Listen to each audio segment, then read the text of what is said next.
Kita lanjutkan hadis yang ke 1829.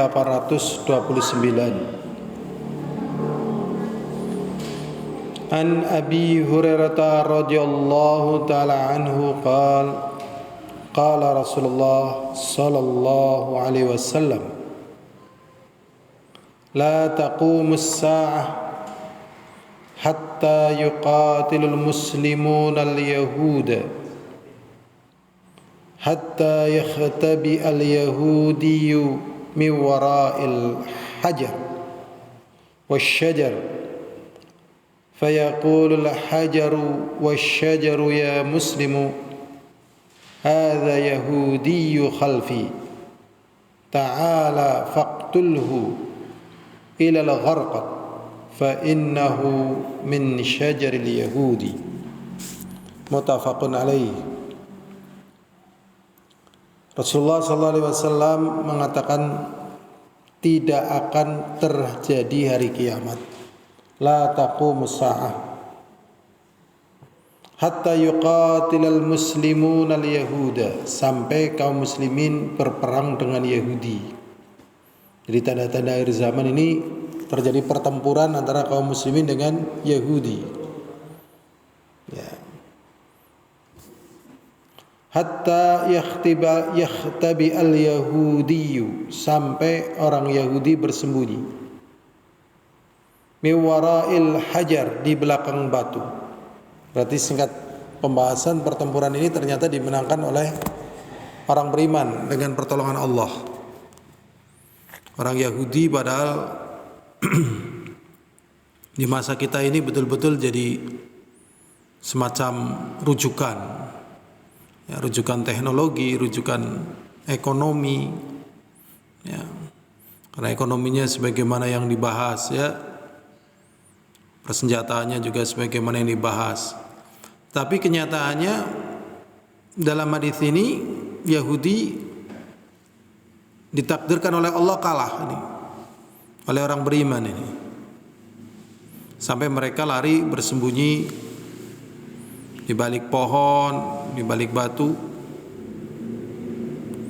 Fayaqulul hajar, sampai batu mengatakan, wasyajar, dan juga pohon, ya muslim, wahai muslim, hadza yahudi, ini adalah orang Yahudi, khalfi, sembunyi di belakangku, ta'al, kemari, faqtulhu, bunuhlah dia. Jadi pohon-pohon, tanaman-tanaman secara umum ini berpihak pada kaum muslimin. Tapi Allah takdirkan ada pohon namanya gharqad, syajaratul gharqad. Ada durinya ini, pohon berduri. Ya, beritanya orang Yahudi saat ini juga sudah menanam pohon gharqad. Kesinilah, bunuhlah dia. Ilal gharqad, kecuali pohon gharqad. Ia tidak mau mengatakan seperti itu,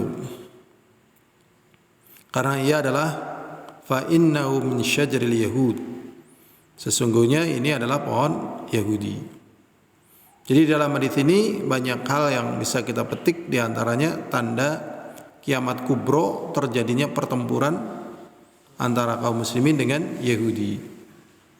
Kemudian dengan pertolongan Allah, dengan qada dan qadar Allah, pohon bisa dan batu bisa bicara, ya, menolong kaum muslimin. Kemudian juga pohon yang tidak mau membela kaum muslimin yaitu gharqad.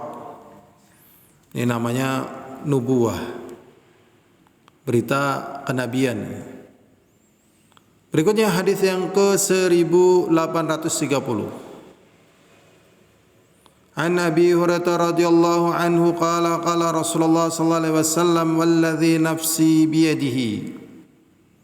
Dari Abu Hurairah radhiyallahu taala anhu, beliau berkata Rasulullah sallallahu alaihi wasallam, walladzi nafsi biyadihi, dan demi zat yang jiwaku ada di tangannya, di tangan Allah. La tadhhabud dunya, dunia itu tidak akan hilang, hatta yamurra ar-rajulu bil qabri, sampai seseorang melewati kuburan. Fayatamarragha alaihi, kemudian dia berguling-guling di atas kuburan tersebut. Wa yaqulu, kemudian orang itu mengatakan, ya laitani makana sahibi hadzal qabr. Duhai kiranya aku yang menjadi penghuni kuburan ini. Wa laysa bihi din illa al-bala. Dan tidak wa laysa bihi din illa al-bala. Jadi perkara ini bukan karena dia itu tidak memiliki agama, tetapi karena cobaan. Sebenarnya di sini kalau kita lihat faedahnya sangat besar. Sebelum kita jelaskan faedahnya, apa yang bisa antum petik dari faedah ini? Dulu kita ngajar seperti ini, akhirnya yang ngaji jadi pinter juga. Saya rasakan pinter, bisa berkeluar faedah dan sebagainya. Ya, ini latihan seperti ini sebenarnya. Apa yang antum bisa petik dari hadis ini? Dan caranya bagaimana memetik faedah dalam sebuah hadis? Caranya ya yang jelas jangan sampai berseberangan dengan hadis. Jangan sampai berseberangan dengan Al-Quran. Kemudian kita petik dari hal-hal yang terkandung di dalamnya. Nah, itu yang disebut dengan faidah. Faidah itu pati, untung gitu. Jadi modalnya hadis ini. Kemudian dari hadis ini atau hadis-hadis yang lain yang mau diambil faidahnya, kemudian muncul sekian banyak ilmu. Itu namanya faidah. Nah, di sini banyak sekali faidah-faidahnya. Apa yang bisa antum lihat dalam masalah ini? Coba pertama ya, walladzi nafsi biyadihi. Nah, ini sebenarnya di sini juga ada faedahnya ya. Walladzi nafsi biyadihi. Dan demi zat yang jiwaku ada di tangannya. Di sini Rasulullah bersumpah atas nama siapa? Allah ya. Maknanya demi Allah yang jiwaku ada di tangannya ya. Kemudian Rasulullah memberitakan lagi dua, la tadhhabid dunya hatta yamurru rajulu bil qabri. Dunia ini akan tetap ada. Berarti kalau dunia ini ada, maknanya belum terjadi kiamat. Kalau dunia tidak ada, berarti sudah terjadi kiamat kubro. Hatta yamurra rajulu bil qabri, sampai akan ada satu kejadian yang sangat gegirisi. Ya, sangat gegirisi. Pak Budi tahu arti gegirisi? Bahasa apa Pak Budi? Boso Jowo ya, pelajaran pas kita kelas 2 SMP ya. Ternyata Pak Budi sama saya lulusannya bareng ya Pak Budi.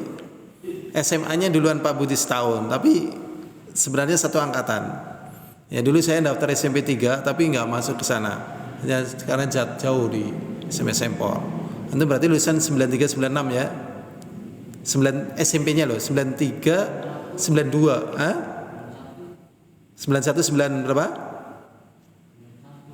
SMP-nya tamat SD-nya ya kurang lebih lah 91 92 ya. Saya juga kurang lebih itu. Iya betul. Nah, itu pelajarannya itu ada gegirisi. Jadi ini peristiwa yang gegirisi. Ya, sangat berat ini, mengerikan ini, ya. Gegirisi ini di sini ternyata ya terjadi bukan pada orang yang awam, ya, bukan terjadi pada orang yang nggak paham kebenaran. Adapun orang yang awam nggak paham kebenaran, di sini tidak disebutin, nyaman-nyaman aja. Jadi memang yang merasakan problem itu sebenarnya orang-orang yang paham begitu.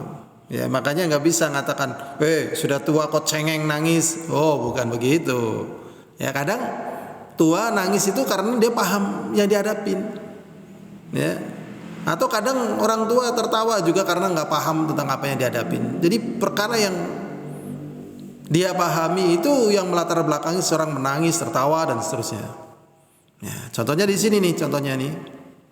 Rasulullah SAW mengatakan hatta yamurra rajulu bil qabri, sampai seseorang melewati kuburan, fayatamarraga alaihi, sampai guling-guling.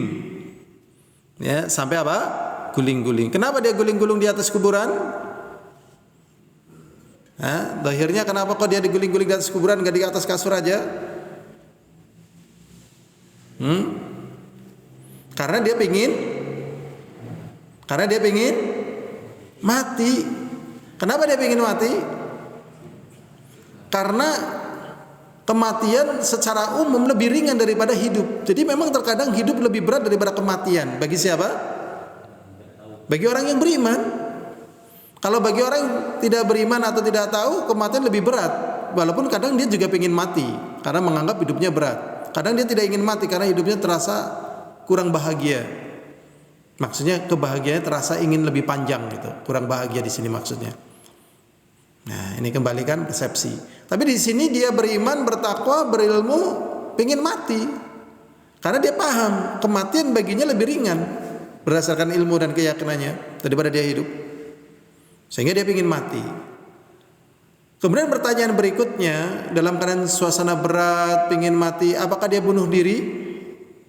Tidak. Nah, ini namanya cara mengambil apa? Faidah. Dia berguling-guling, ingin mati, tapi dia tetap nggak bunuh diri. Nah, ini orang beriman. Kalau tidak beriman, merasa susah hidup, ingin mati, ya bunuh diri. Ya, waliyadzubillah. Karena tidak beriman.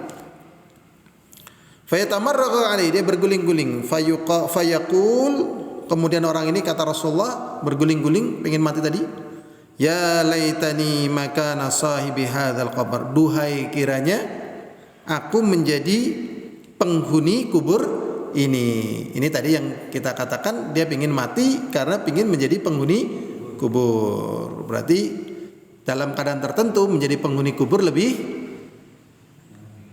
bagus ya, lebih mulia. Apakah kita boleh minta mati gasik? Boleh enggak Pak Budi? Bolehkah kita mati gasik? Ya Allah. Boleh enggak Pak Budi? Jadi Rasulullah memberikan petunjuk, ya Allah, jikalau hidupku ini tidak baik bagi duniaku dan akhiratku, maka minta disegerakan ajalnya. Ada kayak gitu.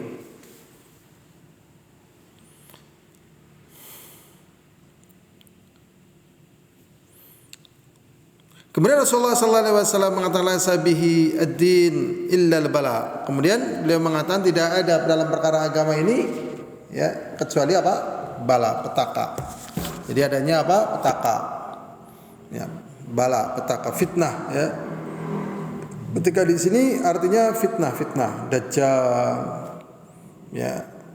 Dan memang semakin lama ini semakin menuntut orang untuk ikhlas, ya. Menuntut untuk apa? Ikhlas. Karena persepsi ini hampir pada semua orang. Makanya kalau antum lihat di dunia ini, antum jangan berharap sepi dari yang namanya apa?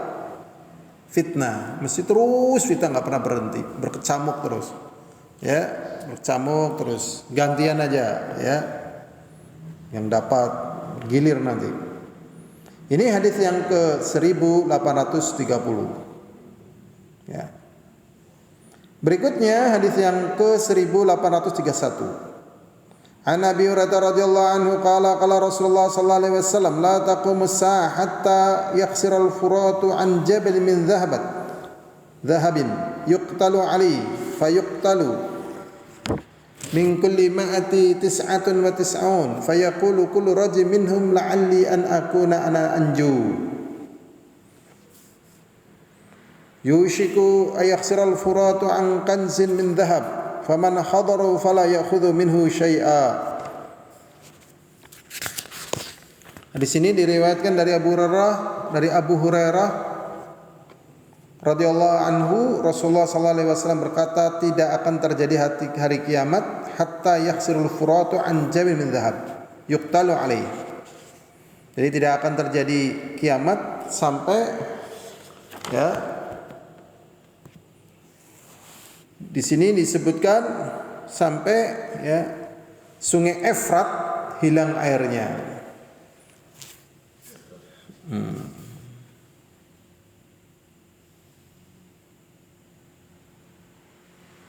Sungai Efrat ini.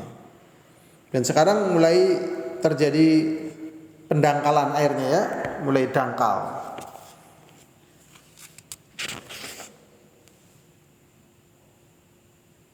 Di sini Furat ya, sungai Furat. Kalau terjemahnya Eufrat, kayaknya yang benar itu Furat. Ya, kalau Eufrat itu kan sebatas yang Anda tahu itu di Baghdad. Ya, namanya Tigris dan Eufrat. dua sungai yang pernah banjir darah. Ya, terjadi pembunuhan kaum muslimin yang terjadi pada masa Hulagu Genghis Khan, gara-gara seorang perdana menteri namanya Ibnul Alqami, orang Syiah. Akhirnya terjadi pembunuhan, kalau nggak salah 6.000 atau 600.000 ya orang, 600.000, 66 atau kayak juta kayaknya enggak ya, orang, pembantaian, ngeri sekali ya, pembantaian. Ini pentingnya tanabuh ya, jiwa itu tanabuh ya, jiwa tanabuh itu waspada ya, waspada, kewaspadaan itu penting ya. Terjadi pembantaian sehingga sungai Tigris dan Eufrat itu darah. Tapi di sini sungai Furat namanya.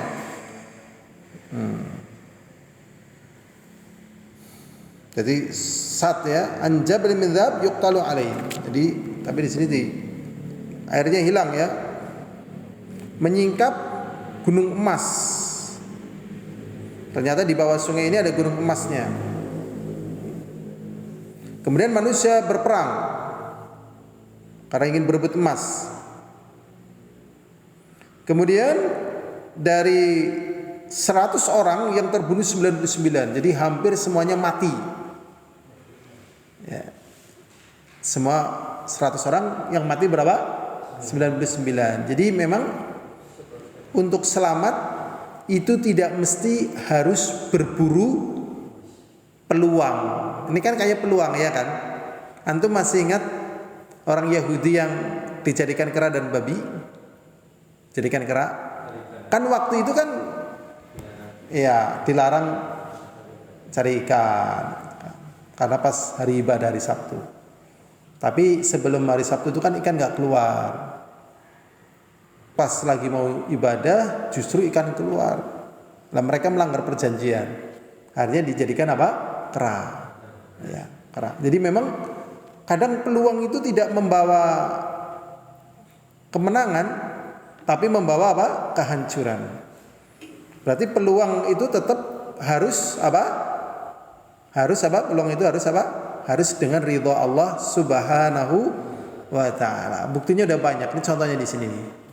Ya, karena lihat emas, berburu emas ya. Justru yang 100 orang yang hidup cuman satu. Kemudian fayaqulu rajulun minhum, kemudian setiap orang itu mengatakan ya, la'alli an akuna ana anju, semoga akulah yang selamat. Jadi dalam suasana seperti ini yang selamat siapa? Dalam suasana seperti ini yang selamat siapa? Yang tidak berburu emas. Yang berburu emas selamat apa tidak? Tidak selamat ya, karena dari 100 orang yang selamat cuma satu, bayangkan. Padahal dari 100 orang ini semuanya ingin selamat. Tapi nggak ada yang selamat kecuali satu. Wallahualam, mungkin yang selamat ini dia terlibat tetapi tidak begitu apa? Ambisi. Mungkin kegawa-gawa lah. Ya, kegawa-gawa. Coba antum perhatikan ya. Kepriwe ya, bendungan Sempor ditutup gitu ya. Yang sungai di depan Masjid Pancasila itu biasanya gimana infonya? Ya, bendungan Sempor apa gimana? Apa? Tuk bendung. Bendung Sempor. Bendung Sempor di Sat gitu ya.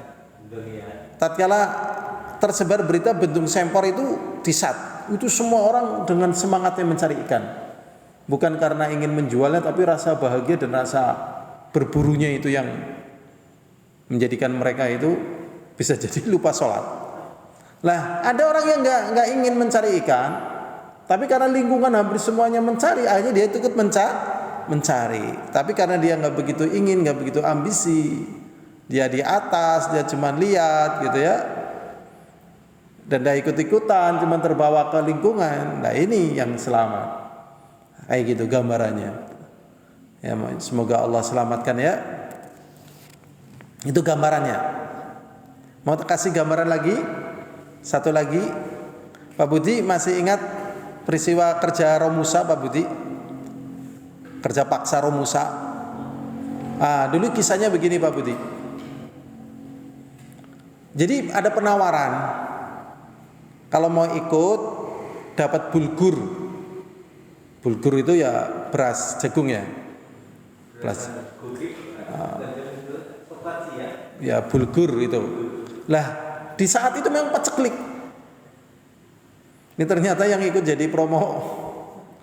Ya, semoga Allah ampuni ya. Jadi promo Romusa ini beritanya Pak Soekarno. Tapi katanya dia menyesal. Ya, jadi dia yang nyemangatin gitu. Akhirnya orang-orang yang kepencut dengan bulgur tadi ikut. Ya, ikut kerja apa? Romusa. Tatkala kerja Romusa yang mati berapa itu? 200.000 sekian loh. Karena kerja terus nggak dikasih makan. Masya Allah. Inilah kehidupan yang kadang terasa pahit, menyelamatkan, kehidupan yang terasa mengejar manis, membinasakan. Karena orang-orang yang tadi yang nggak ikut cari emas, cari ikan, cari bulgur, itu akan dicela. Sekarang lagi ramai berburu bulgur, kamu nggak berbulgur, gimana sih otak kamu itu? Ternyata yang mencari bulgur nggak kembali, ya, cuman buat cerita hilang. Yang cari emas hilang, ya, masya Allah. Ini kita mohon kepada Allah, ya, makanya doanya ya penting ya. Doanya gimana? Allahumma iksim lana min khasyatika ma tahulu bainana wa baina ma'asik, wa min ta'atika ma tuballighuna bihi jannatak. Nah, ini pada kata-kata ini. Wa minal yaqini ma tuhawwinu alaina masaibad dunya. Ya Allah, berikanlah kepada kami dari apa? Keyakinan. Ma tuhawwinu alaina masaibad dunya, yang meringankan kepada kami musibah-musibah dunia. Jadi musibah dunia bisa tertepis dengan apa? Keyakinan, ya. Makanya kaum muslimin ya kebanyakan kalau di masjid terasa apa? Berat atau ringan kalau di masjid? Kayak open gitu. Ada sih kayak open gitu. Padahal kalau di luar masjid juga sering nggak produktif. Ya, sering nggak produktif. Kalau di luar masjid produktif nggak apa-apa. Ya, terserahlah produktif apa yang bermanfaat, monggo ya. Tapi kadang nggak produktif. Nah, ini syaitan, ya. Syaitan yang mengganggu. Maka minta keyakinan supaya kalau di masjid berdoa, kecuali keluar masjid juga karena hal yang bermanfaat, produktif. Kita lanjutkan lagi sedikit. Dalam riwayat yang lain, yushiku ayuhsiral furatu, ya, dikhawatirkan ya, di saat air Furat itu hilang airnya, ya, an kanzin min dhahab, akhirnya menyingkap perbendaharaan emas. Faman hadaru fala ya'khudh minhu syai'a. Dan barang siapa yang menyaksikan itu jangan sedikit pun mengambil dari emas. Muttafaqun alaih. Siapa yang bisa mengambil pelajaran dari kata-kata faman hadarahu fala ya'khudh minhu syai'a. Barang siapa yang melihat emas itu tatkala sungai Eufrat airnya kering dan menampakkan emas, padahal emas sangat menyenangkan, tapi kalau lihat jangan ambil. Coba siapa yang bisa mengambil pelajaran? Ya, itu memang begitu, ya. Makanya yang bukan Eufrat ini ada istilah racun dunia ya Pak Budi. Kalau ngambil gimana Pak Budi? Mati. Kalau nggak diambil kayak lihat emas. Kalau nggak diambil kayak lihat emas, kalau diambil mati. Racun dunia ya Allah ya Rabbi. Astagfirullahaladzim, astagfirullahaladzim. Inilah dunia, ya, dunia. Makanya mohon kepada Allah hati bahagia dalam keadaan apa? Beribadah. Hati senang dalam keadaan keridhaannya. Hati bahagia tatkala dekat dengannya. Hati bahagia tatkala meramaikan agamanya. Minta kepada Allah kebahagiaan, ya. Karena sering orang melihat bahagia, dia mati. Buktinya ini. Lihat emas, bayangannya kayak apa itu? Bisa dapat mobil, rumah, mungkin bayangannya macam-macam lebih tinggi lagi. Tapi kalau ambil, mati dia. Kalau ada kemungkinan selamat kecil sekali, 100/1. Makanya tadi kita jelaskan yang selamat 1 itu bisa jadi cuma lihat doang, nggak ngambil dia. Tapi kalau ngambil, mati dah. Ya, mending ngambil atau tidak ngambil? Lah kalau nggak ngambil nggak dapat emas. Ya dapat emas tapi mati. Apa manfaatnya emas? Begitu. Apa manfaatnya apa? Emas. Inilah dunia. Semoga Allah selamatkan kita dari perkara yang demikian ini. Wallahu a'lam bishawab. Walhamdulillahil alamin. Assalamualaikum warahmatullahi wabarakatuh.